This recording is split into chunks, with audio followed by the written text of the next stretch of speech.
नमस्कार मंडळी, स्वागत आहे आजच्या ब्लॉगमध्ये। तर आज आम्ही आमच्या बागेतील काही झाडांचे आंबे उतरवणार आहोत। तर घमेलं भरून भरून आंबे निघत होते। काही जण झाडावर चढून आंबे तोडत होते आणि आम्ही ही घमेली वाहून आजीकडे नेऊन देत होतो। मग आजी पण एकदम एक्सपर्ट आहे, ती पण एकदम लाईनने व्यवस्थित हे आंबे लावून ठेवत होती। तर आम्ही एक आंबे काढण्यासाठी जुगाड पण केलं होतं। शेकाटाला कॅनचं तोंड कापून थोडंसं त्याला कॅन बांधलं होतं आणि ज्याने आम्ही आंबे काढत होतो की वरतून असं शेकाटाला बरोबर ते कॅनमध्ये आंबे पडत होते।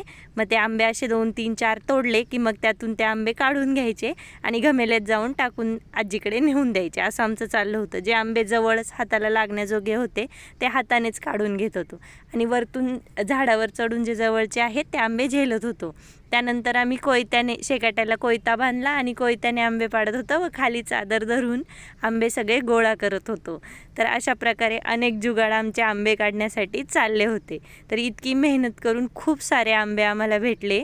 तर तुम्ही बघू शकता केसर, हापूस असेच गावाकडील जीवनातील व्लॉग्स जर तुम्हाला बघायला आवडत असतील तर नक्की माझ्या चॅनलला सबस्क्राईब करा आणि व्लॉग पाहिल्याबद्दल थँक्यू।